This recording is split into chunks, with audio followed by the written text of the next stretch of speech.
जल्दी करो, रुकना नहीं, हमें जल्द से जल्द अपने घोंसले तक पहुंचना होगा।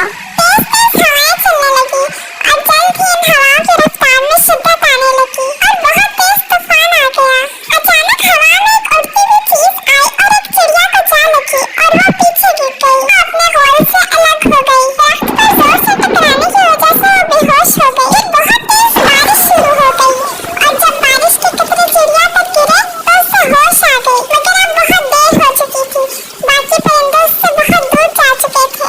उसने खुद को संभालने की कोशिश की और उसे सामने एक गाय नजर आई। अब तो उसकी परेशानी और ज्यादा बढ़ गई, क्योंकि उस गाय में एक उकाब बारिश और तूफान से छुपकर आराम कर रहा था। अब मैं क्या करूं? अगर मैं इस गार में गई तो उकाब मुझे मार देगा और अगर मैं ना गई तो तूफान की वजह से मैं मर जाऊंगी। कोई ना कोई तरकीब तो सोचनी ही पड़ेगी, मेरे दोनों तरफ मौत है। उसके दिमाग में एक तरकीब आती है। बारिश के मौसम में ताजा ताजा गोश्त खाने का बड़ा मजा आएगा। वाह, मेरा शिकार तो मेरे पास खुद चल कर आ गया है। चिड़िया ने जब बाज के आंखों में आंखें डालकर देखा तो बाज हैरान हो गया।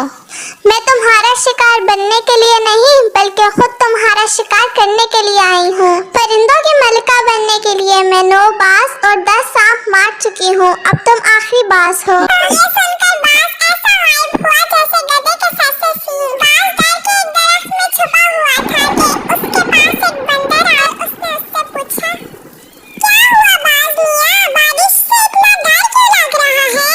बारिश से नहीं, चिड़िया से डर लग रहा है, जो 10 सांप और 9 बाज मार कर आई है। मेरे साथ चलो, मैं भी जरा उस चिड़िया को देखूं, वो किसको बेवकूफ बना रही है।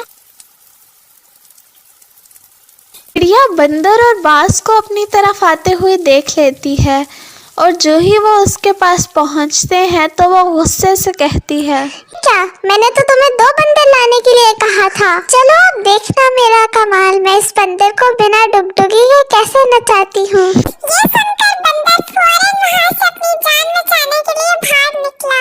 बाज ने भी यहाँ से भाग निकलने को मुनासिब समझा और वो फौरन वहाँ से चला गया। भला एक चिड़िया बाज और बंदर का क्या बिगाड़ सकती है, मगर उसकी अक्लमंदी और होशियारी की वजह से उसकी जान बच गई। बारिश थमते ही चिड़िया वापस चली गई और उसे इस किस्से के बारे में सबको बताया।